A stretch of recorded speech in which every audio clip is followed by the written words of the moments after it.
In October 1957, during the tense days of the Cold War, the quiet fishing town of Rockwell, Maine, lived under the shadow of fear. People listened to the radio every night, worried about enemies across the ocean. They believed danger would come from other nations. They never imagined it would fall from the sky. One stormy evening, the lighthouse keeper saw something strange. A bright, fiery object tore through the clouds like a burning star. It was too large to be a meteor and too controlled to be lightning. It roared across the sky and crashed into the ocean with a massive explosion of water and steam. The sea swallowed it, and the night became silent again. The next morning, strange things began happening around Rockwell. Fishing boats reported broken compasses. Cars stalled without reason. Power lines sparked and went dead. At the local power station, workers found huge metal footprints pressed deep into the ground.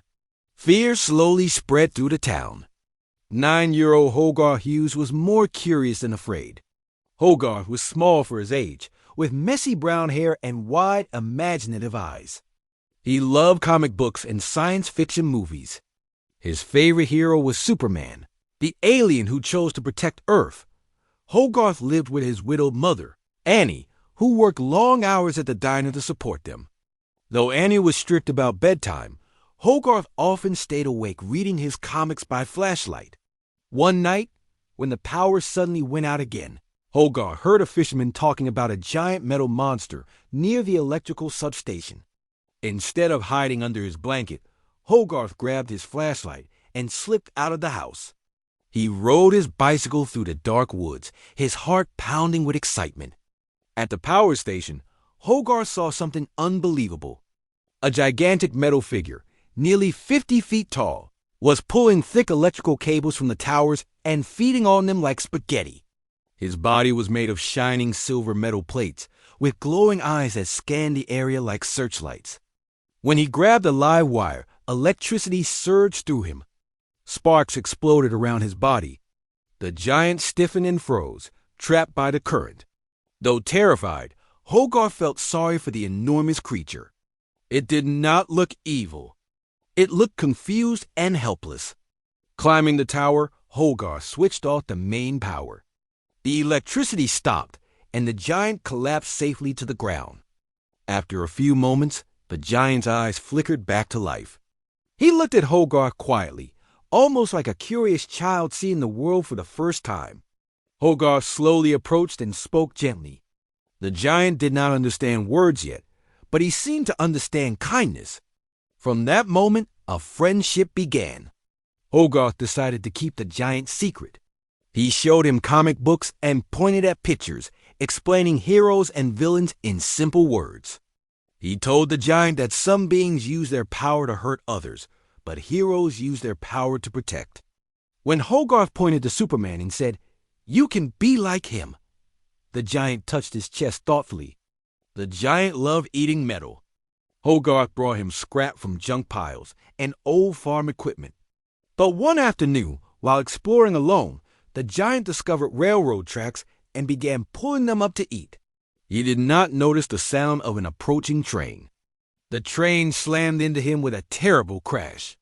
Metal twisted, sparks flew, and the train was destroyed. The giant's body shattered into hundreds of pieces, scattered across the countryside. The town panicked. People believed the accident was an attack. The government took notice. Hogarth rushed to the crash site and watched in amazement as the giant's pieces began moving on their own. Metal arms crawled like insects. Plates slid across the ground. Bolts rolled through the grass. Slowly, the pieces reassembled, and the giant stood whole again. Hogarth realized his friend could repair himself, but he also realized how frightening that power might seem to others. Soon, a suspicious government agent named Kent Mansley arrived in Rockwell. He was thin, nervous, and always talking about national security. Mansley believed the strange events were signs of a foreign weapon. He suspected the Soviets had created a giant robot to spy on America. Mansley began questioning everyone in town. When he noticed Hogarth acting strangely, he grew suspicious. To keep a close watch, he rented a room in Hogarth's house, much to Annie's surprise. Hogarth had to be extra careful, sneaking out only when Mansley was distracted. To better hide the giant, Hogarth brought into a scrapyard owned by Dean McCoppin, a relaxed artist who made large metal sculptures. Dean was skeptical at first, but when he saw the giant's gentle behavior, he agreed to help. The giant hid among piles of scrap metal, blending in perfectly.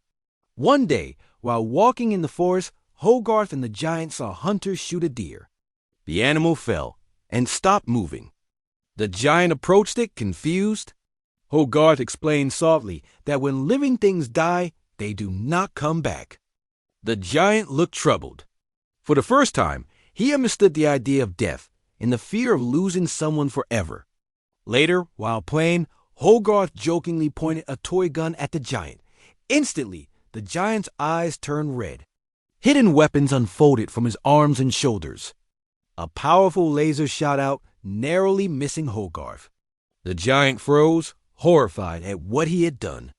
He had reacted automatically, as if built for war. Ashamed and frightened, the giant ran toward Rockwell. Hogarth and Dean realized something important. The giant only became a weapon when he felt threatened. They hurried after him. In town, chaos erupted as the giant appeared among buildings. Two boys slipped from a high rooftop, and the giant quickly caught them, saving their lives. For a moment, the townspeople saw him as a hero. But Kent Mansley saw only danger. He called General Shannon Rogert and demanded military action. Soon, tanks and soldiers surrounded the giant. When Hogarth was knocked unconscious during the confusion, the giant believed his friend had died. Grief and anger activated his battle mode. Massive cannons rose from his body. Energy blasts shot across the sky. The military could not stop him.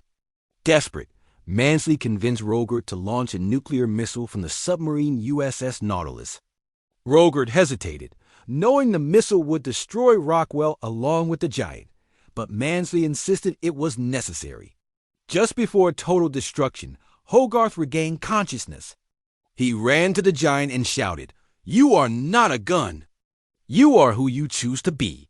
His voice broke through the giant's rage. The red glow faded from his eyes. He remembered Superman. He remembered choice. Rogert tried to cancel the missile, but Mansley had already ordered its launch. The missile streaked toward Rockwell. Realizing it would kill everyone, Mansley tried to flee but was arrested. The giant looked down at Hogarth. With a soft smile, he whispered, "Superman." Then he flew upward into the sky. High above the earth, he met the missile. He closed his eyes and embraced it. A brilliant explosion lit up the upper atmosphere, far away from the town below. The blast shook the sky but left Rockwell unharmed. The giant was gone. Months later, the town built a statue in his honor. People who once feared him now respected his sacrifice. Annie and Dean, who had grown close, stood together at the memorial. Hogarth still missed his friend deeply, but he believed heroes never truly disappear. One day, General Rogert sent Hogarth a small metal bolt recovered from the explosion site. That night, the bolt began to twitch and roll across the floor. Hogarth followed it outside, smiling with hope.